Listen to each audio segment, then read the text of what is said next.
What's going on YouTube? Snowflarky Zemos. I'm here today with my Fairy Stun deck profile.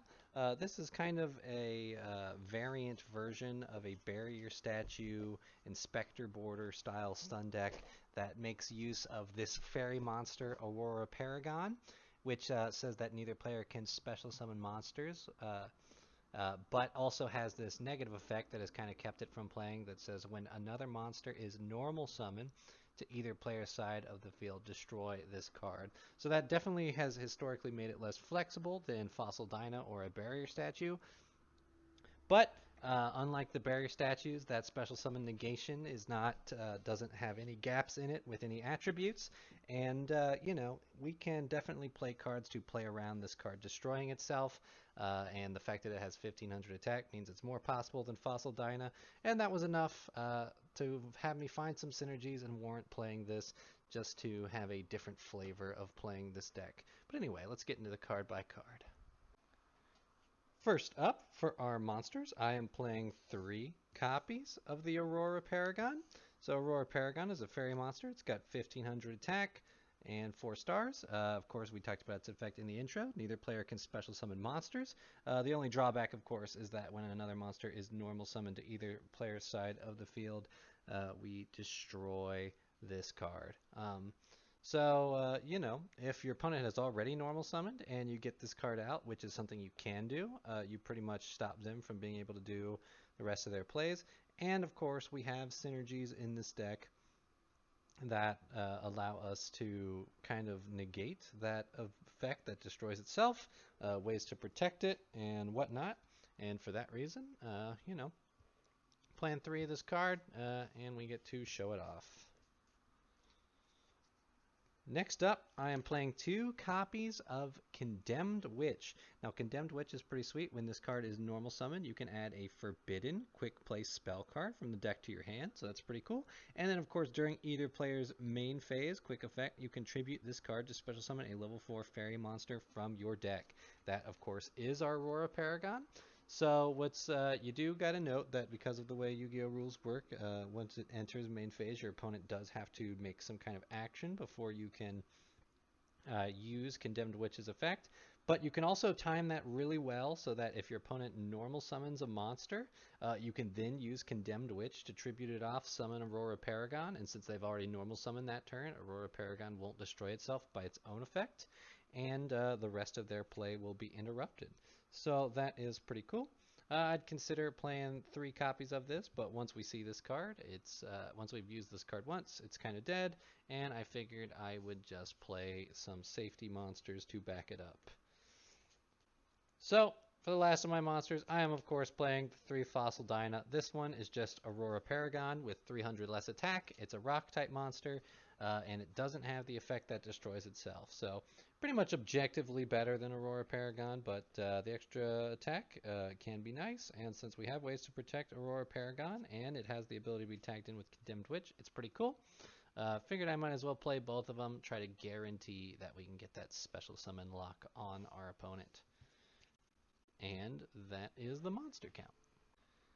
Next up, going into our spells, I am playing 2 copies of Forbidden Dress. This is my Forbidden Quick Play spell of choice in this deck because Condemned Witch can search this card when it is normal summoned, which is pretty cool. But also Forbidden Dress is pretty nice with Aurora Paragon. We target a face-up monster on the field. It loses 600 attack, but cannot be targeted or destroyed by other card effects this turn. So that means Forbidden Dress can protect our Aurora Paragon from destroying itself. So we have that option available to us. But if we already have one of our other protection mechanisms in place, then of course Forbidden Dress is just a nice little battle trick that can make a monster that tries to attack us or that we attack over lose 600 attack. So that's pretty cool.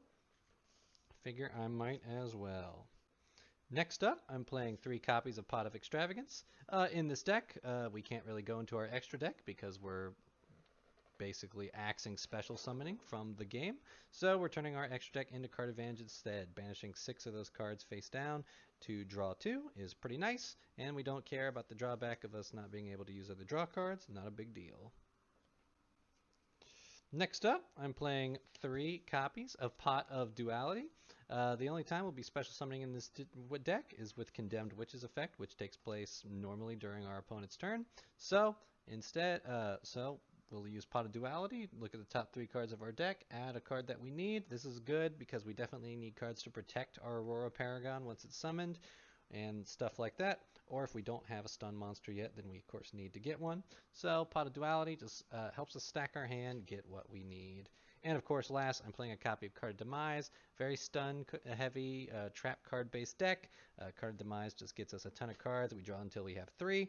Now, of course, we can't special summon that turn, and our opponent doesn't take battle damage till afterwards, both of which are not a big deal. And at the end phase, we discard all of our cards of our hand to the graveyard. Not a big deal. Most things that we draw off Card of Demise are going to be able to be set, and that is perfectly fine. And that is it for our spell cards. Next, we are going to go into our trap cards. I am playing 3 copies of Dimension Guardian. This is a great card for this deck because Dimension Guardian targets a face-up attack position monster I control, and it cannot be destroyed by battle or card effects. And then, of course, if that monster leaves the field, destroy this card. So what this means is if we have access to Dimension Guardian while we have Aurora Paragon, now Aurora Paragon cannot be destroyed by its own effect. That destroys it when a monster is normal summon. So Dimension Guardian basically breaks what makes Aurora Paragon weak. All of a sudden, Aurora Paragon is a lot better. It's just a monster that's stopping our opponent from special summoning and has 1500 attack, which, as far as normal summonable monsters that have that effect, is the best that we get. So this card definitely makes this deck work. Next up, I'm running 3 copies of Phantom Knight's Sword. This card, of course, gives our monster that we target 800 attack, and also when it would be destroyed by battle or card effect, we can destroy this card instead. So that does include Aurora Paragon's effect to destroy itself. So if, Phantom Knight's Sword gives us a one-time protection from it, which can buy us a turn, pretty nice. Of course, we have Dimension Guardian, then of course we don't need that effect, and this attack just becomes an extra 800 attack, which is also good, because that allows us to get over more monsters, do more life point damage, and end the game a lot quicker. So, pretty cool card to have. Next up, I am playing 2 copies of Phantom Knight's Wing. This card, we target a face-up monster on the field. It gains 500 attack. Also, the first time it was destroyed by battle or card effect this turn, it is not destroyed. So, of course, another card that works with Aurora Paragon, giving it 500 attack and giving it a one-time protection from its own effect, which is pretty cool. That also just works with our Fossil Dyna if we want that. So, good option to have. Next, I'm playing 3 copies of Solemn Judgment. This is our Save Your No button card in this deck. We pay half our life points to negate a summon or the activation of a spell or trap card. Usually we want to use this to stop our opponent from playing a spell or trap that's going to negate something like Impermanence or Forbidden Droplet. That's going to negate our monsters that are stopping them from special summoning.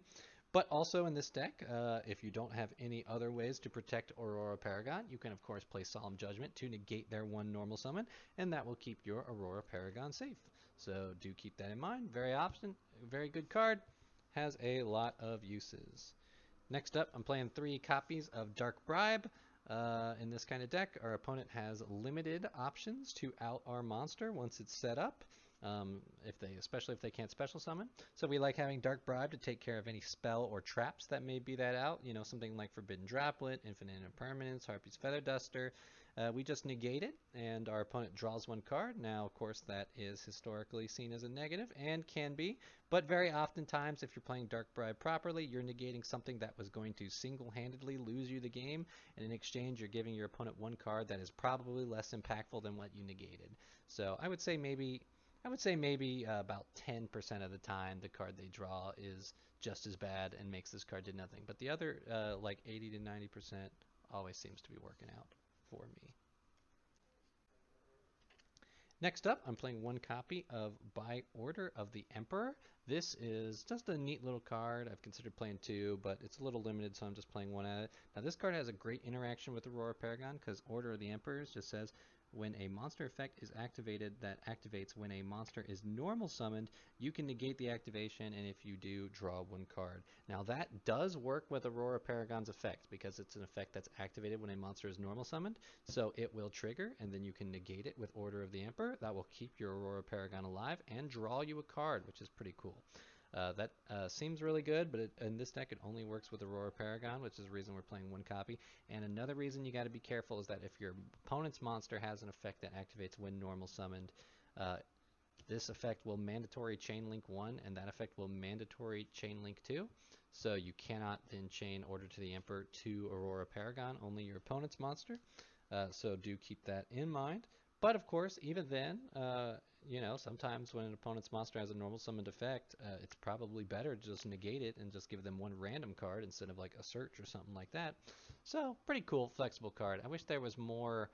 I wish I could find more monsters that have like bad normal summon effects but are otherwise good cards, so that I could build a whole deck around this. But we'll see.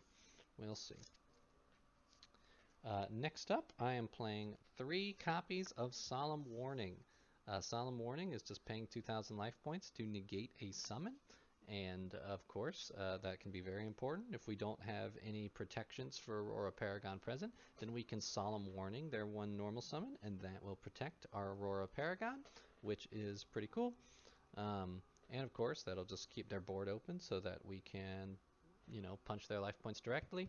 So even though it's very unlikely that we'll be able to resolve all these given the Solemn Judgments in the deck too, I definitely want to see this card, so I play it at 3. Next up, playing 3 copies of Mirror Force. Mirror Force is nice. When an opponent's monster declares an attack, destroy all attack position monsters. Now, since our life points are going to be low, I'm not playing Blazing in this version. I'm just playing the regular Mirror Force to do the job and not burn me. But that's alright, you know. Fossil Dyna and Aurora Paragon, without their equips, both don't have incredibly high attacks.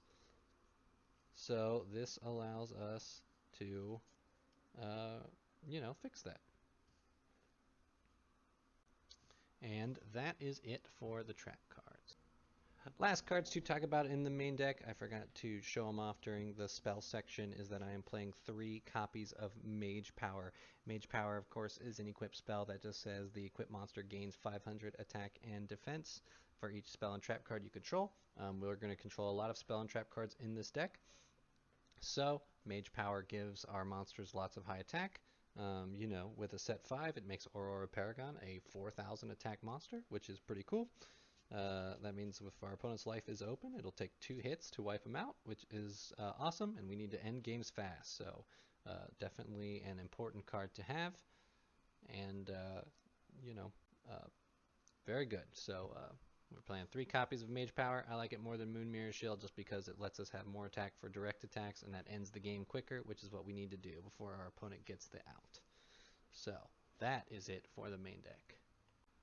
Just like a Barrier Statue stun deck, because we're negating special summoning, we cannot go into our extra deck really at all. We're not using it, so just throw 15 junk cards together for your pot of extravagance fodder, and that's all the extra deck is good for. So not much to talk about there. Alright, so that is my Aurora Paragon stun fairy Yugioh deck profile.